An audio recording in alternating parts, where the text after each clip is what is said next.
மாஸ்க்லிக் grand launch விழாவில் brand ambassador Rubini மற்றும் ஆலோசகர் ரொட்டேரியன் டாக்டர் கே ஸ்ரீனிவாசன் அவர்கள் கலந்து கொண்டு சிறப்பிக்கிறார்கள்.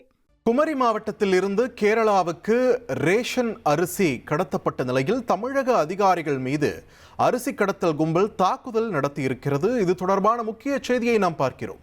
கூடுதல் விவரங்களோடு இணைகிறார் எமது செய்தியாளர் ராஜேந்திர பிரசாத். வணக்கம். இந்த தாக்குதல் சம்பவமானது எங்கு எப்பொழுது நடைபெற்றது? இது சம்பந்தமா நமக்கு கிடைத்திருக்கக்கூடிய தகவல்கள் என்னென்ன?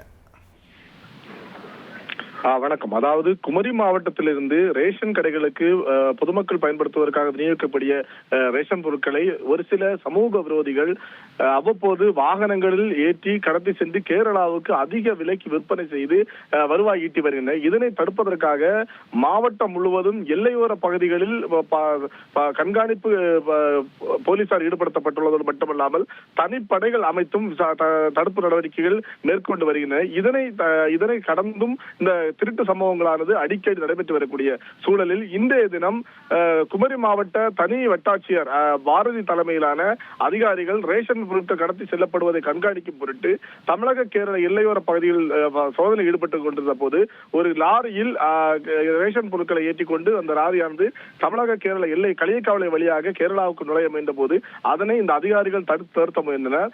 ஆனால் அதிகாரிகள் நிற்பதை கண்ட அந்த வாகன ஓட்டிகள் லாரியை நிறுத்தாமல் அந்த கேரளா பகுதிக்குள் நுழைந்து சென்ற போது அந்த வாகனத்தை பின்தொடர்ந்து இந்த அதிகாரிகள் விரட்டி சென்றனர். அந்த வேளையில் அதாவது எல்லையோர பகுதியான இஞ்சி விளை அந்த ஏராளமான அரிசி குடோன்கள் செயல்பட்டு வருகின்றன. இதனை இந்த குடோன்களுக்குள் இந்த அரிசி லாரியானது சென்றவுடனே அதிகாரிகள் அதனை பின்தொடர்ந்து சென்று அங்கே சென்றவுடன் அங்கு அந்த கடத்தல் கும்பலை சேர்ந்தவர் இந்த அதிகாரிகளை அடிக்கக்கூடிய சூழல் ஏற்பட்டுள்ளது.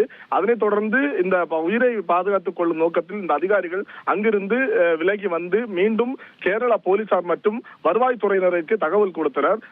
தொடர்ந்து சம்பவ இடத்திற்கு வந்த கேரள போலீசார் மற்றும் வருவாய்த்துறை அதிகாரிகள் அந்த குடோனை திறந்து பார்த்தபோது அங்கு மூட்டையாக குமரி மாவட்டத்திலிருந்து விநியோகிக்கக்கூடிய ரேஷன் அரிசிகள் பதுக்கி வைக்கப்பட்டிருந்தது கண்டறியப்பட்டது. தொடர்ச்சியாக அந்த அதிகாரிகள் அங்கு எவ்வளவு அளவிலான அரிசிகள் பதுக்கி வைக்கப்பட்டுள்ளது என்பது போன்ற விசாரணையை தொடர்ந்து நடத்தி வருகின்றனர். இந்த விசாரணையின் போது இது மட்டுமல்லாமல் இந்த குடோன் மட்டுமல்லாமல் அருகருகே வேறு ஒரு சில குடோன்களும் அந்த அரிசிகளை பதுக்கி வைக்கக்கூடிய சூழல் இருப்பதை கண்டறிந்த அதிகாரிகள் தொடர்ச்சியாக அந்த பகுதிகளிலும் விசாரணை மேற்கொண்டு வருகின்றனர். இதன் காரணமாக இந்த குடோன்களை நடத்தக்கூடிய நபர்கள் தற்போது தலைமறைவாகி இருப்பதாக தெரிய வருகிறது.